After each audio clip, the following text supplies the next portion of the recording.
ಮೂರನೇ ಮನಸ್ಥಿತಿ ಏನು ಅಂತ ಹೇಳಿದ್ರೆ I am not okay, you are not okay. ಇದು ಅತ್ಯಂತವಾಗಿ ಬೇಸರ ಮಾಡೋ ಅಂಥ ಮನಸ್ಥಿತಿ ಅಂತ ಹೇಳ್ಬೋದು. ಇಲ್ಲಿ ಯಾರಿಗೂ ಬೆಲೆ ಇರೋದಿಲ್ಲ, ಬರೀ ಹತಾಶೆನೇ ಇರುತ್ತೆ. ಸೊ ಇಂಥ ಮನಸ್ಥಿತಿ ಇರೋರು ಹೆಂಗಿರ್ತಾರೆ ಅಂತ ಹೇಳಿದ್ರೆ, ನಾನೂ ಸರಿ ಇಲ್ಲ, ನೀನು ಸರಿ ಇಲ್ಲ, ಅಂದರೆ ನಾವೇ ಏನೋ ಮಾಡಿದ್ರು ತಪ್ಪಾಗುತ್ತೆ, ಅವರು ಏನು ಮಾಡಿದ್ರು ತಪ್ಪಾಗುತ್ತೆ. ಸೊ ಎಲ್ಲದರಲ್ಲೂ ಕೀಳರಿಮೆ ಹುಡುಕೋದೇ ಕೆಲಸ ಆಗಿರುತ್ತೆ.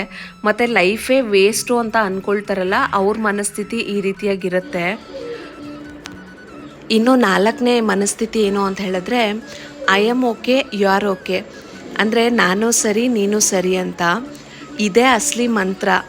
ನನಗೂ ನನ್ನದೇ ಆದ ಶಕ್ತಿ ಇದೆ, ನಿಮಗೂ ನಿಮ್ಮದೇ ಆಗಿರೋವಂಥ ಪ್ರತಿಭೆ ಇದೆ, ನಾವಿಬ್ಬರು ಸಮಾನರು ಅಂತ ಒಬ್ರನ್ನ ಒಬ್ಬರು ಗೌರವಿಸುವಂತಹ ಭಾವನೆ.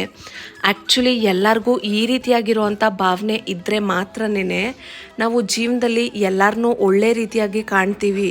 ನಮ್ಮ ಜೀವನನೂ ಚೆನ್ನಾಗಿರುತ್ತೆ, ಇನ್ನೊಬ್ಬರ ಜೀವನನೂ ತುಂಬಾ ಚೆನ್ನಾಗಿರುತ್ತೆ.